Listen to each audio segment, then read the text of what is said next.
This week on Arts Insight, digital worlds. My relationship with the camera, it's more than just a thing. It represents a lot to me. Picture and sculpture. I make art and I find a way to integrate it into the places that we live. A new kind of dance that mixes art and culture. It appeals both to the dancers and also to the audience who sees it because it's something new. And an unconventional glassmaker. One of the things I love about glass is I'm a language guy, and it's a metaphor for me for the human condition. I'm Ernie Manous, and it's time to get Arts Insight.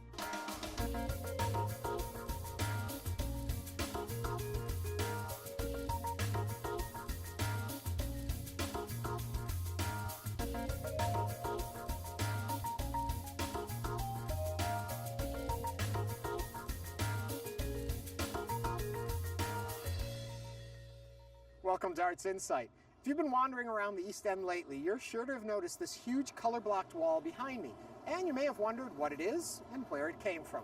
Well, shortly, we'll find out. But first, a Houston photographer who pushes the boundaries of reality.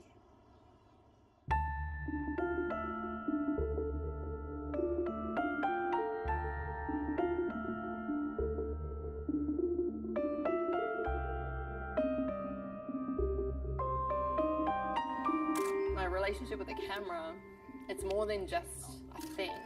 It represents a lot to me. Ready, 1, 2, 3, go. It allows you to create anything. It allows you to express anything. It can be raw and it can be honest, but it can also become anything you want it to be. It can be a fantasy. The red one, just kind of have it fanned out. We're gonna have a little bit of fun with throwing hair around, throwing fabric around. The models might hate me a little bit because muscles are gonna be hurting. You're gonna have to make this look as realistic as possible. 1, 2, 3. It's not gonna look like much right now. The magic of Photoshop will come in and we'll create a whole different scene.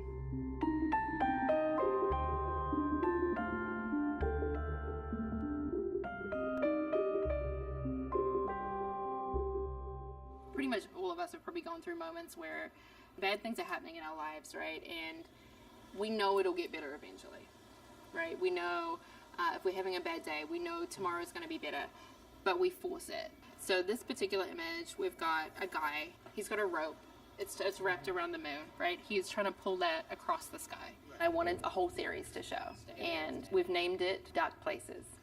When we say dark places, hold it, we're talking about physical places, like places that are scary and dark, emotionally dark places, depression, anxiety, fear, things that we've all experienced in our lives.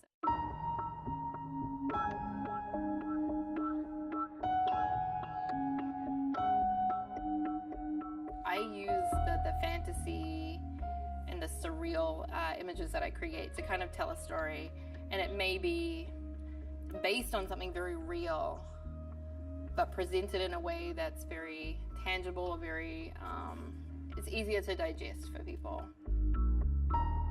I used to be in finance, I was academic, and in the recession I'd lost everything. And then I had a baby, and then I didn't know who I was anymore.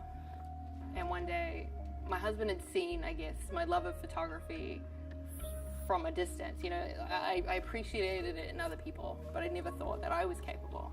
You're gonna have to go another step. We didn't have, money to rub together, and he went and sold all his guitars, and he turned up one Christmas with this camera. If it makes you feel better, you can kind of straddle the ladder. Anytime I'm really fighting with something, I've always internalized, and this is the only thing in my life I've ever found. It allows me to get that out, because then that'll bring the ceiling down a little bit too. My motivation behind the series is a very personal one. I mean, I've personally struggled with depression, anxiety myself, most of my life. And as much as I want to help other people, this is also therapy for me.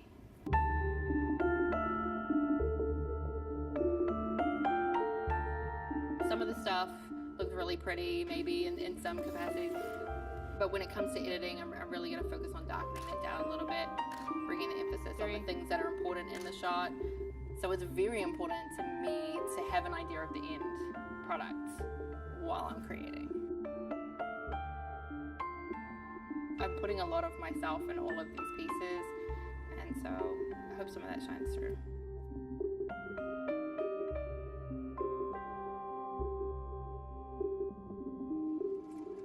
See more at SuzyTaylorPhotography.com. We're back in the East End on Canal Street, where folks have been gathering to take photos of themselves in front of this big color wall. But who thought it up and why is it here? We're about to find out. Joining us is Ashley Rose from Sugar and Cloth. So Ashley, where did the idea for this wall come from? We wanted to create the wall because, we're always using like colorful pops of, bright images, patterns, and things like that on our blog. And to get these specific colors on paper backdrops is much harder than you think. So we were intending to create them just for the studio, but we know that there's so many creatives locally and fashion bloggers, local photographers, students, social media gurus, and so we wanted to kind of make it something that the community could enjoy too. Okay, so I'm assuming absolutely nobody comes here and no one has even found this. We've had some popularity with it. It's been incredibly popular. Yeah, it's exciting. I mean, we hoped that it would have a good response, but I don't think we realized it would be quite as popular. But it's exciting. It's really fun to see. We've seen everything from, wedding photography to baby announcements with like the red and the blue and the pink, and it's been really cool to follow along on hashtag and see what everyone's sharing. So. And the hashtag so people find all these pictures.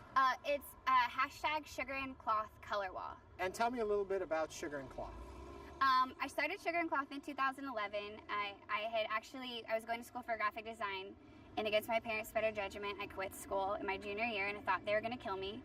And so I had moved here, and I was just waiting tables to make money really quickly to figure out what I wanted to do, and I knew I needed to do something to put something out there to create my dream job because I didn't know what that was. And when I started it, I didn't quite know it would come to be what it is now, but slowly over time, it kind of built up and had little milestones along the way where we got exposure from DIYs being shared by Martha Stewart Living or Wired Magazine. And so it was a very slow uphill process, but I started doing it full time about 2 years ago. And a thing is, I'm curious about the difference between how you view design and art. How do those two worlds collide? I think in a lot of ways they kind of intertwine. We pull inspiration from these artists that, were the foundation of everything, I mean, it doesn't have to be just modern or just graphic or just contemporary. I think it's kind of all inspired by just the power of creating. And I think that's a lot of what we do. I wouldn't say that our blog makes us an artist or that having the color wall makes us artists or, street artists or anything like that. But I think we all are kind of working towards creating something. And Sugar and Cloth is basically what we always are always reinventing. Well, I can't wait to see what you're going to come up with next, but right now I think we got to take more pictures in front of your wall. Okay. Find out more at sugarandcloth.com. Now, architect Terry Welker's large-scale kinetic sculptures dramatically transform any space they occupy.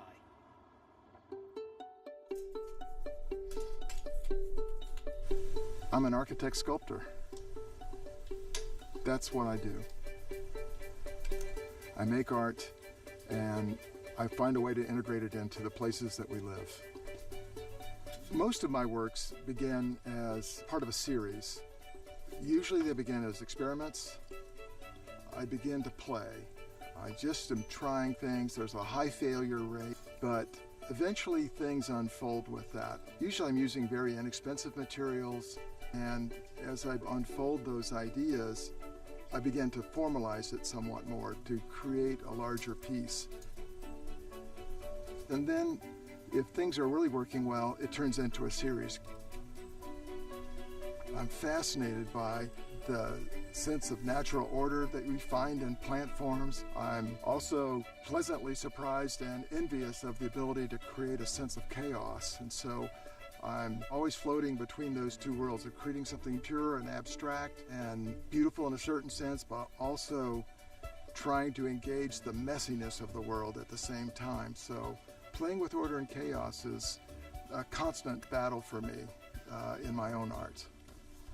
Sometimes in the studio, happy accidents occur. I will find a scrap of material that evokes a memory for me. I found a long, slender shaving of bright green material, and it reminded me of the color of grass on a summer morning with the dew on it. When the sun hits it, and it's almost a yellow-green. So I tried to figure out how to make a mobile as light and as slender and as minimal as I could. How do I make something not to mimic grass, but to evoke the feeling of grass through color and form? So it's not a direct adaptation, it's really an abstraction of that in order to make the sculpture. The consent began with a long-time fascination I've had with ginkgos. There are a lot of ginkgo trees in the Dayton area, and so I'm always observing these leaves, partly because I love their color. I love it every year when they fall. I'm the guy with the plastic bag scooping them up so I can spread them out in the studio just to look at them and study them. It's become an iconic shape for me. I had this opportunity for an installation at the Rosewood Art Center, and I enjoyed the idea of taking that shape and making it as large as I could within a sculpture. And I wanted to fill a room with a sculpture that would be an experiential event, because when you see something in mass, I want people to sense it with their body, not just with their eyes, but really to experience it in a larger way. But I also related to this wonderful poem by Howard Nemerov, where he tells the story about how ginkgos, almost by consent, drop their leaves all at one time. I thought it was important in that space too to engage children, so I created this big massive pillows in the shape of ginkgo leaves. Public art seemed a natural thing for me. Maybe it's because I'm an architect. I do lots of gallery shows, but the public art seems to be more significant in the sense that it's made for a particular time and place. Size and scale is really critical when you're working with sculptures inside a building, because if it's too large, it's going to feel crowded and out of place. If it's too small, it gets lost and feels diminutive. What you want is this sort of perfect sense of fit so that you couldn't imagine the place without it. So you feel like you can enjoy the work and engage it without being dominated by it. Fractal Rain for the Dayton Metro Library downtown has evolved over time. It started off at one size and now it's actually stretching out. It's going to be about 35 feet tall and stretch out over a length of about 100 feet on two long giant cables. The rain portion of it will be comprised of 6-foot long wires that are made of stainless steel, and each 6-foot long wire has a 6-inch long prism. When you combine all these together, there will be 4,000 wires and prisms that comprise the sculpture. So the appearance is one of a gathering and waning storm. The memory that's evoked by this helps us to remember that as beautiful as rain can be, it can also lead to flooding, which is a big part of our history in Dayton. People are always surprised by the ability to make things balance. It's a really tricky business. An eighth of an inch here or tenth of an ounce someplace else makes a big difference in form, because when I'm balancing things, I'm not just looking at the forms and whether they balance at all, but I'm looking at the size and shape of the spaces between the forms.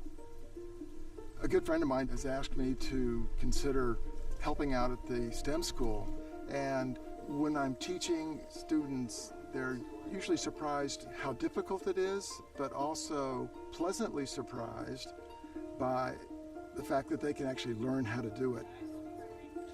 One of the things that's unique about teaching an art class is that it's unlike a math class where you have 25 students looking for one answer. We have 25 students looking for 25 answers, and that's fun. People are often surprised that I don't draw these in advance or that I don't use math to make them. It's really a completely intuitive process. I'm working three-dimensionally the whole time because that's the only way that I can really determine how the final behaviors and compositions are going to unfold. And I might start one direction and change completely midstream. Sometimes it ends up being a dismal failure and I have to start all the way over from the beginning, but that's okay. I always say that there's as much on the floor of the studio as there is in the air. That's just the nature of the process. You can find out more by visiting welkerstudio.com. Up next, the Korean American Youth Performing Artists, a nonprofit group in Southern California, is sparking excitement about the arts and the Korean culture.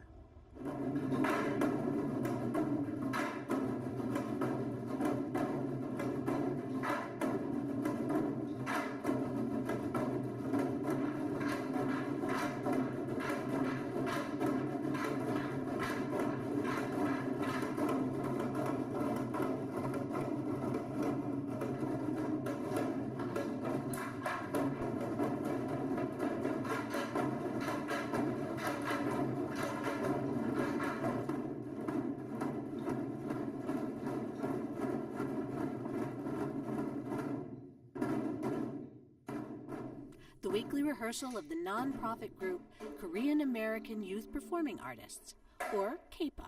Combines ballet and Korean dancing, so it's not traditional, like core hard traditional dancing, but it's like also fusion and dynamic Korean dancing. So it appeals both to the dancers and also to the audience who sees it, because it's something new. So I really think that this dance is really unique. We just like show our energy through our movements, our dance movements. So I feel like with every dance, it comes a story. And my story, usually, I have to think about it for a while, so it's kind of like homework for me over the weekend. So I think about it, and then I usually utilize whatever I made up, and then I just incorporate it. So for the really cheerful ones, I think about like happiness and like the time when I first started dancing. So it's kind of like that. It's like memory lane. I major is ballet, but I started 4 years ago. I learned Korean instrument and Korean dance during the 20th years old. So I got a variety of Korean cultural skill. So I want to share our community. Wanted to mix both the traditional Korean dance all the while having a modern cultural dance like ballet and K-pop. K-pop, Korean pop song.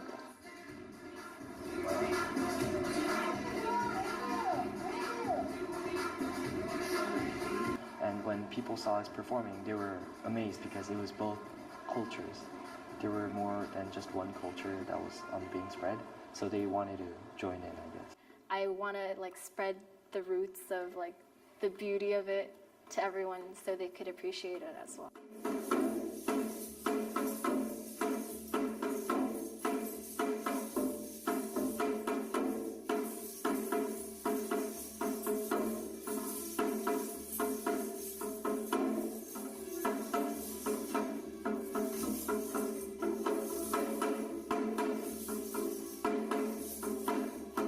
It's not something a lot of people know about me, but whenever I tell them, they're like, "Whoa, that's so cool, you should show us sometime." So I feel like just with this program, it made me feel more open about my identity as a Korean American, and just like in general feel more comfortable about talking and just expressing like my opinions and leadership skills.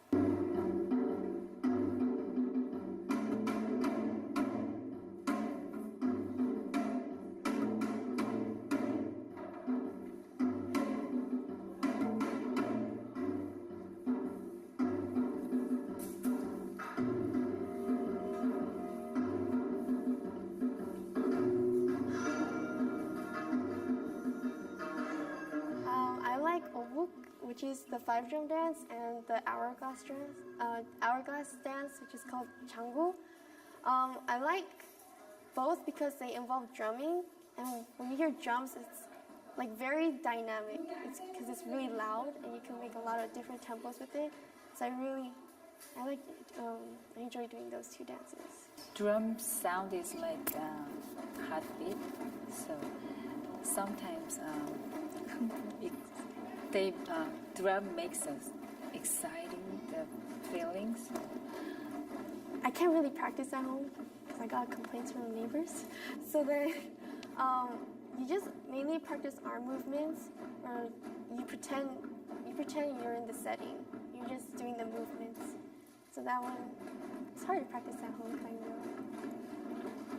Well, I made a lot of mistakes when I did this dance first time. Then right now, I'm okay with it. I think.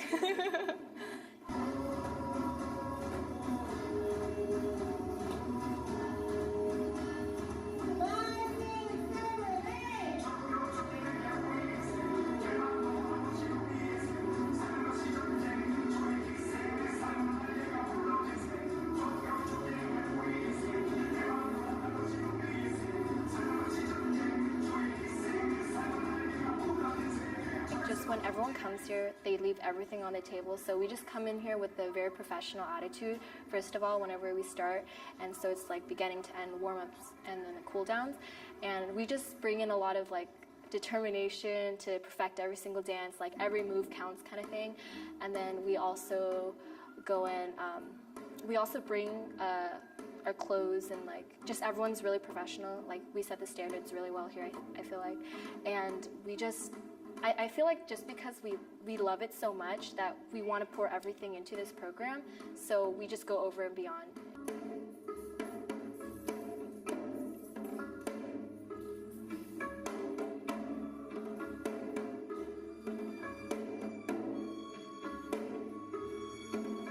We go to different schools, but we all just bond together because of our love for Korean traditional dance and music. KAPA는 가족처럼 지낼 수 있는 게 너무 좋은 것 같아요. We're like a family. We're like a real family. You can find out more at kaypa.org. And finally tonight, Craig Mitchell-Smith is an unconventional artist traveling the world teaching methods of glassmaking that he developed himself. I had always loved making things. My joy has always come from making things, but I could never label those things art. I just could see it in my head of what I wanted for my garden that didn't exist. And so I borrowed the money for the kiln, and I just started making glass. And my work looks so different from anybody else's glass work because I'm completely untrained. I was doing things that later I was told you couldn't do, and now I'm traveling the world teaching these methods of glassmaking that we've developed. Uninhibited by his lack of experience, Craig Mitchell-Smith developed a technique of molding glass into three-dimensional shapes. The technique I have, I don't know that it really has a name yet. I used to be a painter. I was a theatrical set designer. I did a lot of restoration paint work, and so I think like a painter. So what I knew to do once I got a kiln was I started cutting glass in the shape of brushstrokes. I buy chemically compatible glass that can be melted together, and I cut them in the shape of brushstrokes. And then I imagine that the bottom of my kiln is a canvas, and I draw with shards of glass on the floor of my kiln. And then I fire them to about 1,500 degrees, and it liquefies the glass, melts together, and it slowly cools it. So then I end up with a flat piece of glass, but I want those pieces to be three-dimensional and curved. So then I look at each piece of glass, and I imagine it comes in a flat form, and I imagine the shape I want it to have, and then I take stainless steel and I bend it or find curves of stainless steel, and I form topography in the bottom of the kiln, and I balance the glass piece on top of it, and when I fire it a second time, the glass gets just warm enough to lose its strength, and it collapses onto the curves which it takes on itself. One of the things I love about glass is I'm a language guy, and it's a metaphor for me for the human condition. It is malleable when it's warm, it's brittle when it's cold. At its best, it is transparent and brilliantly colorful. Those are all the things I think we can strive to be as people. Smith's passion for gardening and flowers is rooted in his childhood. My inspiration has always come from nature. Ever since I was a little boy, I spent my time in nature, trying to understand and be part of what I see around me. I'm still living in a garden that I started to plant when I was a child, so I am a nurturer. All gardeners, I am a gardener at heart, and all gardeners are people who tend things. So this is a natural expression of the beauty I see in nature around me, is the basis of my personal joy. Each one of Craig Mitchell-Smith's large glass flowers is put together on site, and they can be a bit tricky to assemble. This is when you're most likely to crack the glass. When you drill glass, it has to be kept wet to both lubricate it and cool it. Through a couple of years of experimentation, I learned how to bolt the glass together with cushy fittings in between them, and we learned how to put the glass together in a way that's durable and holds up through these winters. Drill this last hole and then this one. Done. As Craig Mitchell-Smith goes about planting and pruning his glass flowers, he hopes that visitors will be inspired to stop by each of the 10 gardens at Stan Hewitt and smell the roses. Our goal is these pieces are beautiful and they're sited exactly where I wanted them to go. I'm trying to get people to see the gardens in a new way, and we've situated all the pieces so that there are beautiful photographic opportunities with the house always as the background. One of my favorites, of course, are the poppies.